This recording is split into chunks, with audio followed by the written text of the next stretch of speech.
Welcome, Kathrin O'Sullivan, to Wake Up, Grow Up, Show Up. Your body is portal to your true potential. How are you doing this morning? I'm doing great. It's great to see you. Welcome. Would you tell us about your background and your work and your current project? Sure. So my current project, I work for myself as a executive coach and also a creator and facilitator of leadership development experiences. My background is in corporate, so I've been in the corporate world for the past 20 years, primarily in tech. You can probably hear my accent, so I'm not from the States. I was born and raised in Germany, and after I graduated from college, I went to London and then to Ireland and eventually to the States. So I've been working in different countries, but primarily for American companies. Mm-hmm. And what about the work you do now? You do groups and private coaching with executives, yeah? Exactly. So I do one-on-one coaching with executives mainly of tech companies, but also some nonprofits. And then I work with leadership teams, and I also work with groups of leaders in more of a programmatic setting, so leadership programs. Mm-hmm. So in lieu of the title of this summit, can you tell us how leaders are doing in addressing the issues that they bring in how they're addressing them in their bodies, and how people are attending to their bodies in the workplace in a high stress, very demanding environment? Yeah, so I mean, I would say it depends on the leader, right? But some general patterns that I see, there's definitely a lot of stress that's being held in the body. I do see a lot of sleep deprivation. I see tension, tightness. I also see a lot of exercise, as in like leaders trying to cope or coping with stress by doing like physical exercise, often in a very competitive way. I find it really interesting to see that really high-performing individuals, high-performing as measured as by, I guess, current success metrics, also take this high-performance aspect into the hours where they exercise. So that's interesting. There's like people who are extremely accomplished in their work, who are at the same time extremely accomplished athletes. And sometimes I'm just wondering, how do they do it? Like, where's all this energy coming from? So yeah, and then I see the opposite, right? I see leaders who can manage to come to work and show up great, and then go home and just crash and have no energy. So there's like the whole spectrum, really. And what are the commonalities that you find in people who are able to show up in their whole lives? Are there any tendencies or practices that they're engaging in, or characteristics of people who are able to do that? Yeah, so I think there's definitely like a lot of body awareness for people who know, who are constantly, maybe not constantly, but often in touch with how they really feel, and understand, yes, I am holding tension. Even seeing that, even noticing that is already a great first step. Because I think a lot of people go through the workday high on adrenaline and kind of powering through it, right? Without even knowing how hard it is. Like there's like very little awareness of the body and how it feels. Like, honestly, sometimes I think it's like kind of we're all cut off from the head down. That's how it feels, because especially in Silicon Valley where I work, there is so much over-identification with the brain and with smarts. The body just doesn't really factor. And again, it really depends on the leader. It's hard for me to to use a broad stroke like that, but again, there's some patterns. So the people who show up, who show up as who they are, they realize, I'm holding some tension here, and maybe it's time for a few minutes to let that go before I go into my next meeting. Or even within, as I'm writing this email, can I relax my shoulders a little bit, or can I let that tension from my jaw go, or whatever it is. Yeah. Because what's really interesting when I work with leaders on creating more self-awareness around, for example, how much tension we hold in the body, it's really interesting how it's such an eye-opening insight, right? That, just by taking a few deep breaths and letting some of that tension go, that's already creating so much more space and releasing so much more energy in a good way. And it's really tiny moves that can potentially have a big payoff. Mm-hmm. Definitely. And I might pivot just a moment and talk about how it's been for you to move from the corporate world to working for yourself, and how has that opened up some space for you, or not? Yeah. Well, making the decision to leave corporate was a really hard decision. So my last employer was Google, and I was there for more than 12 years. And I had a really good, fun career there, right? And it took me 3 years. I was wrestling with that decision to leave for 3 years. Mm-hmm. But there was a moment in time when all of a sudden it was just clear to me. And I can't even quite explain it. I had a conversation with a woman who asked me, "Are you a lifer at Google?" And nobody had ever asked me this question. And the minute she asked me this question, everything in my body tensed up. And I learned, to read those signals. And I was like, okay, if my body reacts like that to a question like that, that's a pretty important signal. And I think soon after that conversation, I just all of a sudden, I felt brave enough to leave. And I did. I resigned. And it wasn't on a whim, because it was a long time coming, but I just didn't have the courage to do it. And also I had a lot going for me there, and also a lot to contribute there, right? Mm-hmm. But what happened as a result of leaving there, so I resigned, and then I was still working there for 3 months, because just to help build, the next iteration of what that team would look like that I left. So in those 3 months, I had so many moments of loss, right? Like, this is the last time I'm in the London office. This is the last time I'm in the New York office. This is the last time I'm eating in this cafe. This is the last time I'm having a meeting with this person that I really like. So there were so many moments of loss, and they were painful, right? Like, I felt them. But then when I actually stepped out, it's nearly like I already processed the loss in the process of going and leaving. So it was much easier for me. The transition was really unexpected. I expected this big black hole that never came, right? So that was an interesting experience. It shows you what your mind does, right? And I think one of the biggest learning moments in terms of the body is just how my whole nervous system reset itself just by being outside of that environment. Mm-hmm.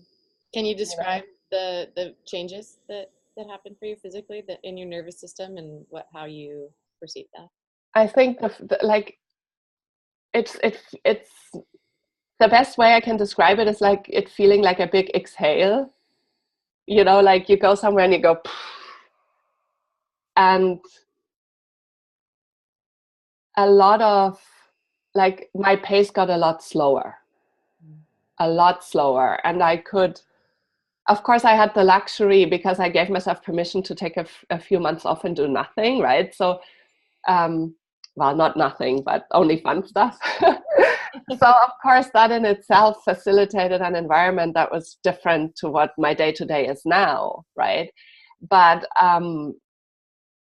it was definitely just like a more of a grounded way of being, more trust in taking everything step by step rather than having to plan every day to the minute. And then even when I go back in, right? So I would go back into Google here and there to visit friends for lunch. It just felt differently, you know, it felt like, oh my goodness, everyone talks so fast and everyone walks so fast and everything was fast, you know, and it was a little overwhelming, I have to say. And I was like that, like 3 months ago, I was like that. That's kind of hard to believe. Mm-hmm. So I think the pendulum swung way the other way for a while. And it was an interesting experience. And now that you're up and running, is it a happy medium? There's probably more to manage now that you're... Yeah, I mean, it's a different kind of pressure, but I feel a lot more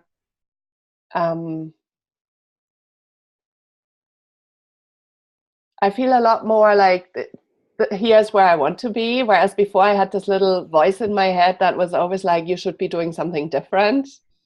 Mm-hmm. And I didn't know what the something different was, and I still don't know what it is, but I know now I'm on the path.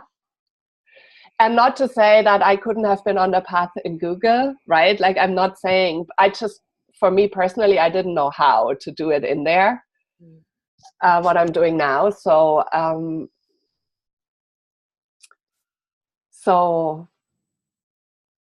I experience more,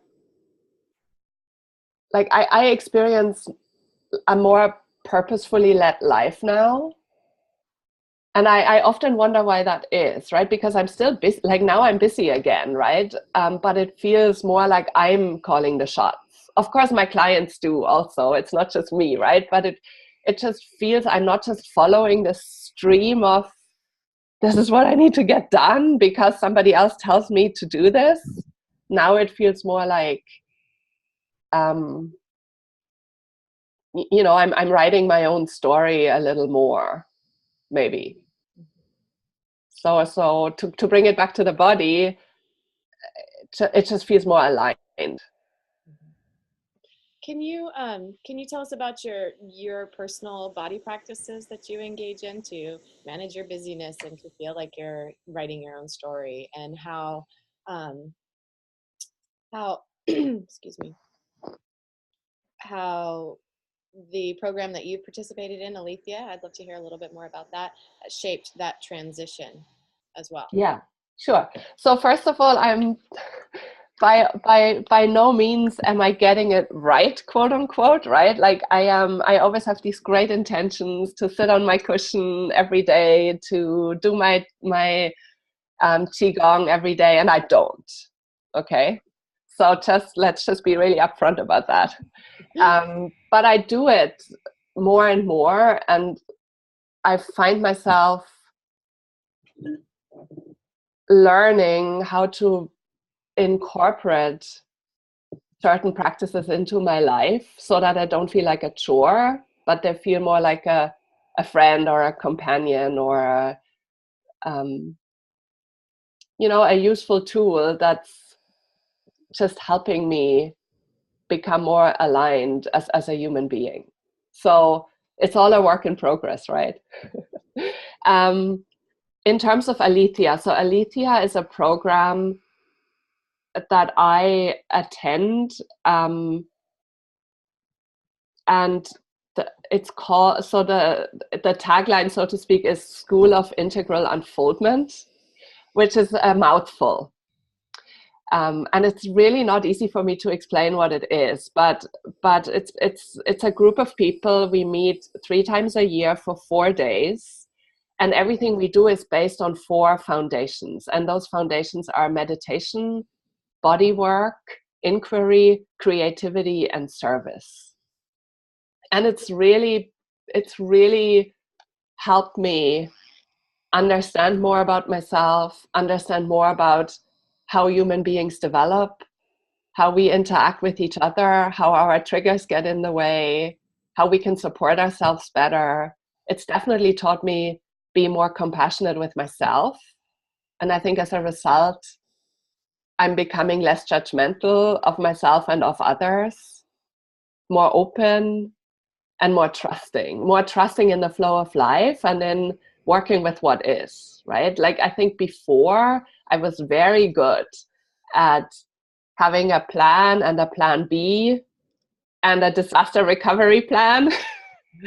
And I would live my life kind of based on the fact that I can control it to a certain extent and that I can also rescue myself to a certain extent if I need to. And in hindsight, that feels like a very closed way of being, or a very kind of sad way of being, actually, you know? Like this whole tense, like, let's defend myself against the perils of life.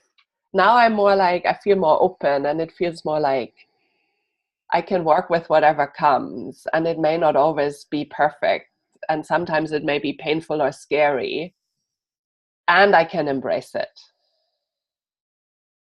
So that's, you know, to me, that's a really, really big change. And it's taken years of practice. Yeah, definitely.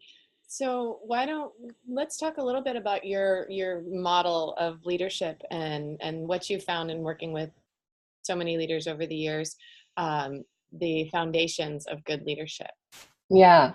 So I'm not sure if I would call it a model, but foundations. I like foundations of leadership. So people, you know, because I work in this field of adult development and, you know, executive development, people always ask me, what's your favorite leadership model? Mm-hmm. And there's, you know, I'm getting a little confused because there's so many that I really like. Mm-hmm. And what I've noticed is I've noticed 4 common themes that I see in every single one that I like. And these are, the first one is paying attention. The next one is listening deeply. Then it's speaking truthfully. And then the last one is acting compassionately. Mm-hmm. And I think what all those 4 have in common is they're not rocket science. I think everybody would probably agree that they are important. Yet they're super hard to do, right? It's the knowing doing gap where we know, oh yeah, I know I should listen, or I know I should, you know, say what's on my mind and not hold back and say it in a way that other people can hear. But it's hard to do, especially when the stakes are high and when emotions run high.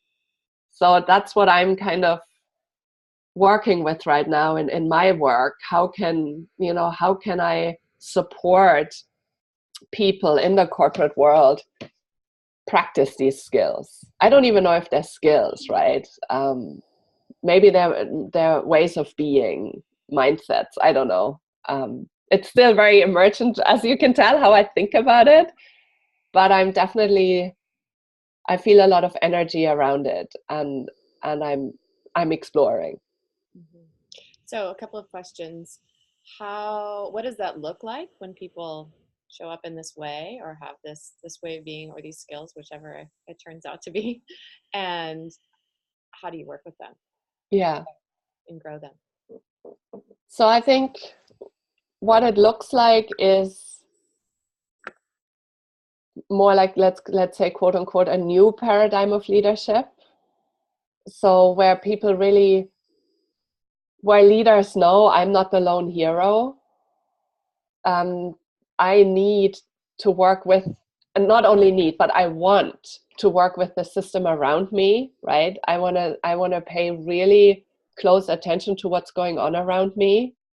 I want to learn from what I see around me and from the people that I surround myself with.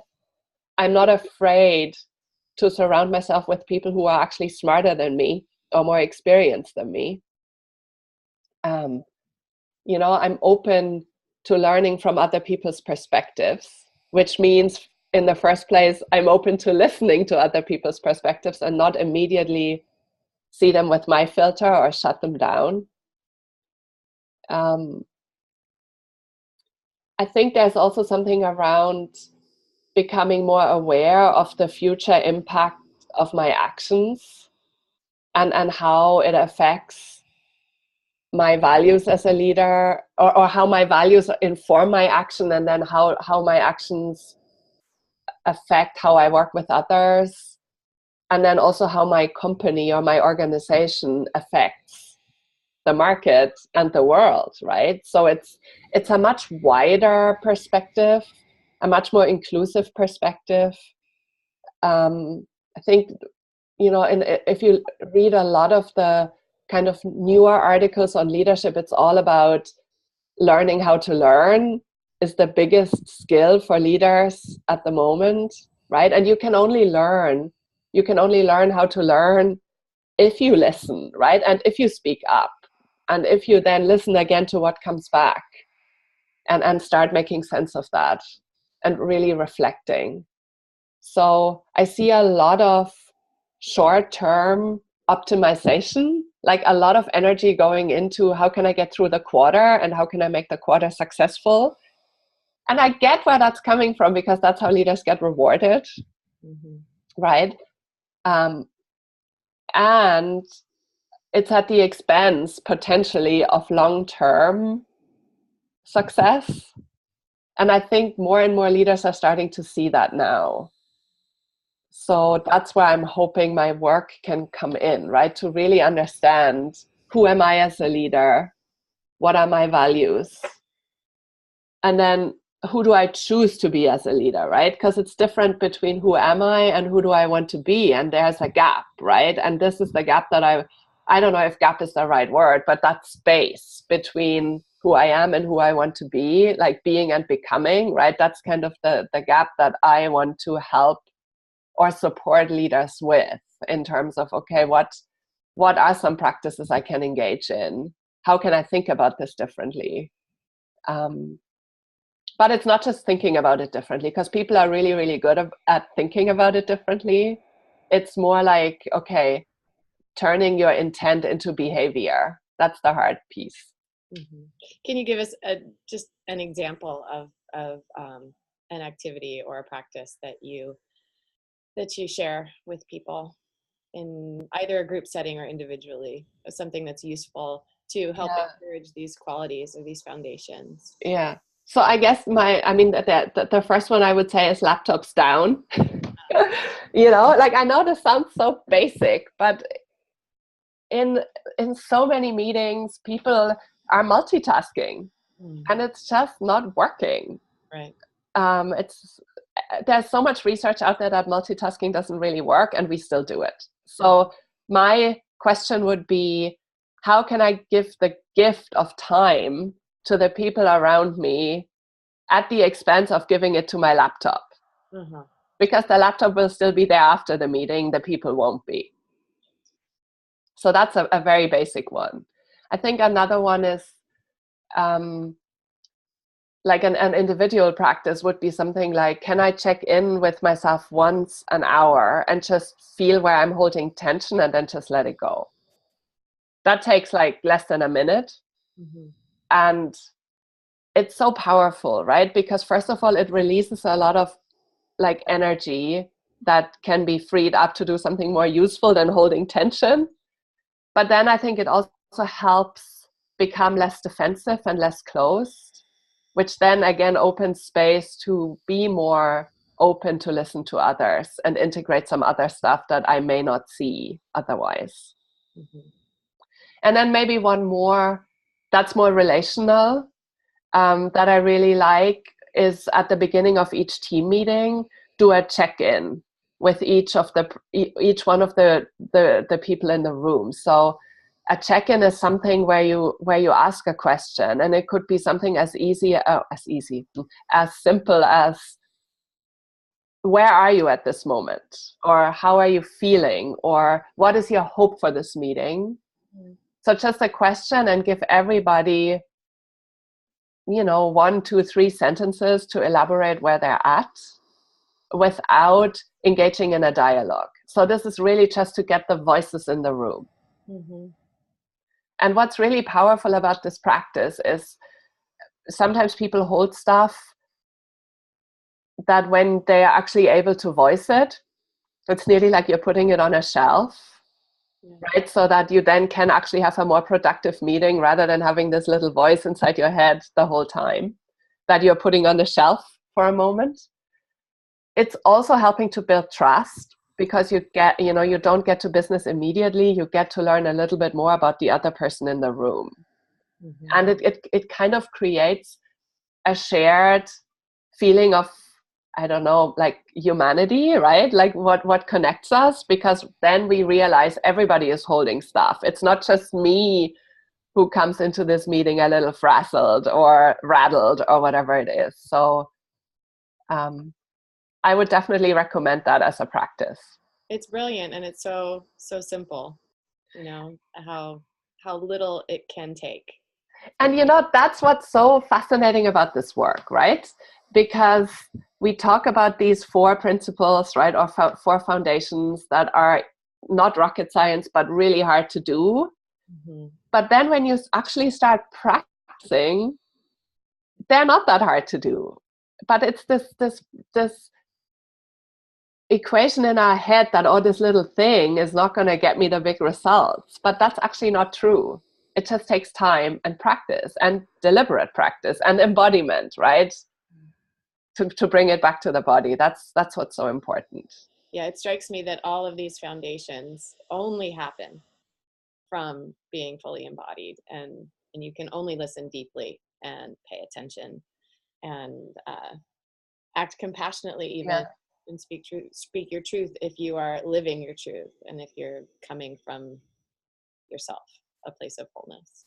Yeah, I think if again, I think it's also probably not possible to do this like 24/7, right? That's a really tall order. But I do think, like, if there is such a thing as total embodiment, yes, I do agree, right? Like, and even, like, let's take, I don't know, speaking truthfully as an example, right?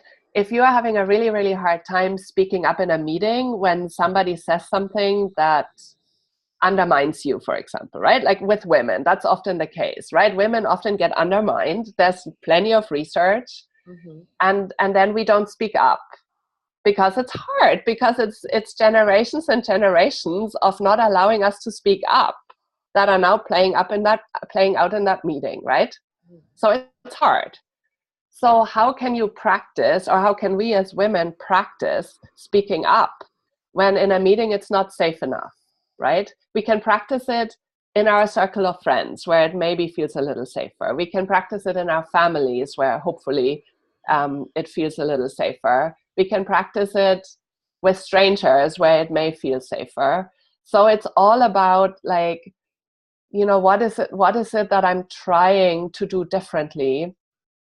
But how can I find moments where the stakes don't feel so high to practice that muscle? Mm-hmm. That eventually the muscle becomes big enough to then also do it in that meeting.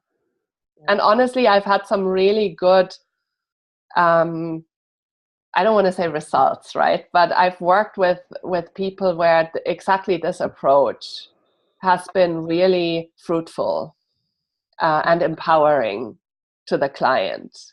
So I know it works. I also know it from my own life, from my own experience.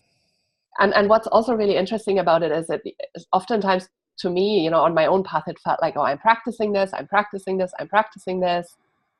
And there's just no forward momentum. And then all of a sudden something flips. Mm-hmm. And all of a sudden all these new ways open themselves up. So I don't think there is like necessarily an up into the right straight line. Like, I really think it's more like a little bit of a, 3 steps forward, 1 step back, whatever. And I think the most important thing is to just stay with it, even if we feel like, oh my goodness, nothing is shifting, because it will shift. Wonderful. I think this is probably a good place to call it. And where can people find you if they want to learn more about your work or hire you to come in and work with them? Yeah, so I'm on KathrinoSullivan.com and on LinkedIn. So, yeah. Thank you so much for taking the time to talk with me today, Kathrin. Thank you so much. It was great talking to you. Right. Thanks. Bye. Bye-bye.